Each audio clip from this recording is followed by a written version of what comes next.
With the first pick in the 2003 NBA Draft, the Cleveland Cavaliers select LeBron James. On their own at 19, living on assistance, food stamps, and here they are, just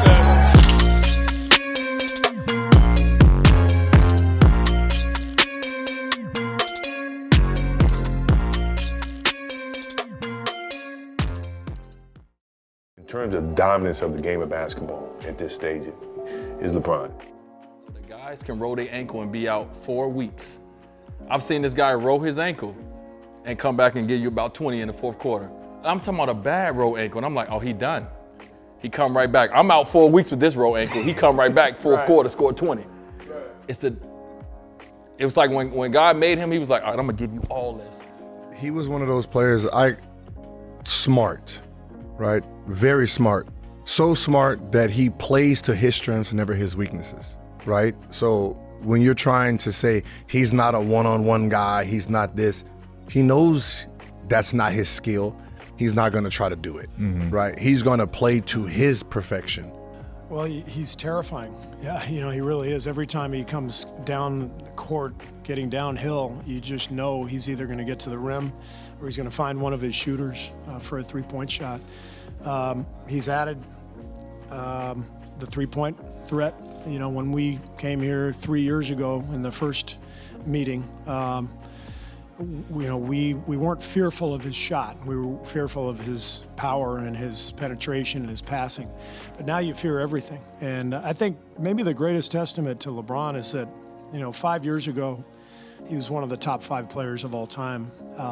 And from 5 years ago till now, it seems like he's 10 times better because he's added so much skill to his game. No matter what we did, he had a counter to that, to the point, you hear some of the stories with DeMar and Kyle and Fred talking about, we coming down the court and he yelling the plays out, watch from start to finish, you go to the cuts and this, he calling the plays out. The ball's gonna end up in JV's hand on the backside of this, that, and the other, and you sitting down he told the teammate what to do because the teammate turned around to the bench what's the play?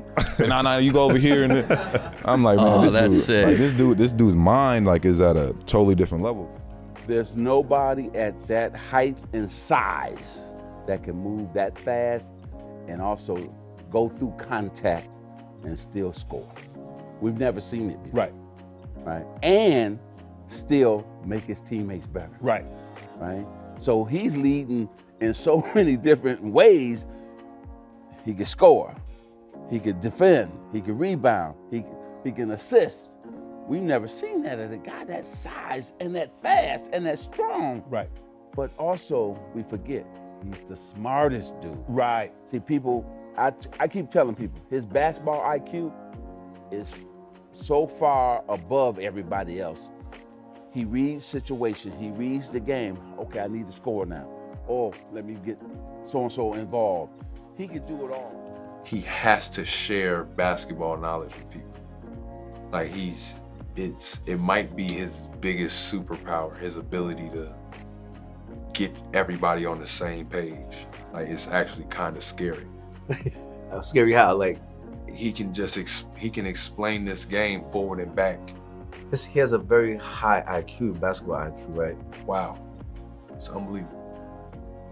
You talk about somebody that know the playbook, know where everybody's supposed to be, know the other teams, coaches, playbook, style of coaching, how his ball club's gonna play. Bron started in 03. By 2005, Bron was the best player in the NBA. Yeah. In 2020, he was still the best player in the NBA. He was the best player in the NBA no matter what the game did. The game went from 2 slugs, slow big man, to a stretch 4 big man, to back to 2 big men, to no big man. Me and you out there playing the phone. And he's been the best, no matter what. It's when he was in his 14th, 15th year, I was just